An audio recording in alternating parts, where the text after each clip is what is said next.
Hello and thank you for joining us here in Istanbul for British Gas Swimmers Question Time. Let's talk about Istanbul. How important is it, would you say, in the British swimming calendar? For the youngsters it's very, very important because the European short course means the least of all international events, if you like, but it is an international event and it is one of the first times that people will stand up there against the big guys. And I remember walking onto poolside when I made the senior team when I was 15 years of age.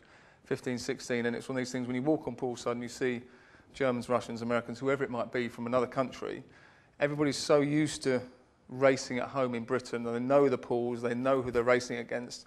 All of a sudden they stand up on the block here and go, oh my God, this guy's huge, he's massive, he's American, he's German, he's going to be brilliant, he's going to be amazing. So, and they're not, they're the same as you. So it's an important experience. And it was quite a young choice of team. What's the thinking behind that? Well, basically, we wanted to give our second string of swimmers the opportunity to swim against the top, and that's what we've done. We've got Chris Gilchrist, he's come basically to get a time, and Hannah Miley's come to race, but those are the senior swimmers. Okay, if I can turn to Katie now, what would you say, I mean, just picking up on what Mark was saying about the short course championships and the difference in terms of experience that it offers your swimmers? We don't have the size of team or accreditation for every swim to bring their home coach, so they have to get used to working in a group with another coach that would have been fully briefed on how they best prepare, etc. So that will be a new experience, particularly for the younger ones who haven't been on an international team before. So looking at the British Gas team as a whole, Mark, how successful would you say the team's been over 2009?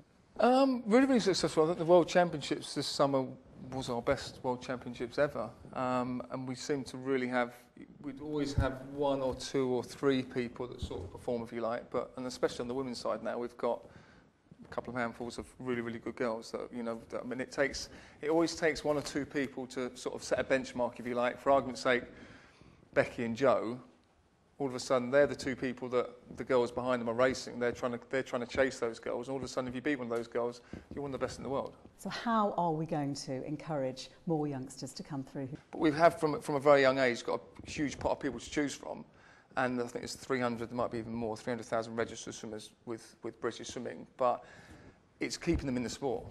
It's like all the systems are in place now, from grassroots all the way up to elite level, and that's one of the things that British Gas is helping with and putting in place. And of course we've got the intensive training centres. How much of an impact will that make? I think it'll make a big impact because a lot of them are based also at universities. So, and the way that the degree systems are working are much more flexible, so you can spread your degree over a longer time, so you can continue with your education and train and be at the British Gas ITC at the same time. The great thing is that it's not just about training champions, it's about trying to encourage a nation to get in the pool. Yeah, it is, and I think alongside the free swim initiative that has been introduced, it's a really good move. And my view is that we should have everybody at 11 being able to swim. We are an island, we're surrounded by water, and we should be pushing it as much as we can. Okay, let's look at next week, Duel in the Pool. Just how iconic do you think this event's going to be? We've never held anything like it before in Britain. So from that respect, it's incredibly exciting. The Americans are the best swimming nation in the world. So to have an opportunity to put a team up made of swimmers from Britain, Italy and Germany combined to race against the best in the world is fantastic.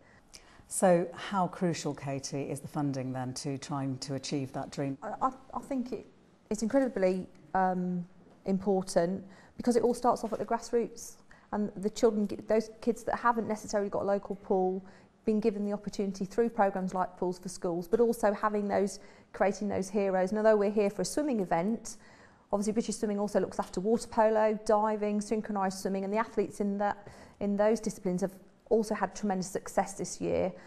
You only ever see and talk about swimming generally once every 4 years. Yeah. Swimming's been talked about a lot more about it now because of the likes of Becky Adlington, as it were. I mean, I think long term could probably see in inverted commas, Champions League style swimming event where Britain can go against Germany, Britain can go against Italy, and there could be a real sort of team event, if you like, and there could be a league for it. And it's exciting. I might even get back in. This has been an inspiring insight into British swimming, and thank you, of course, for joining us here in Istanbul. We hope to see you again perhaps next week, the 18th and 19th of December, for the British Gas Duel in the Pool. In the meantime, you want to watch this webcast again, then please log on to www.swimmersqt.com. That's swimmersqt.com. And in the meantime, thanks for your time. If you're near a pool, jump in.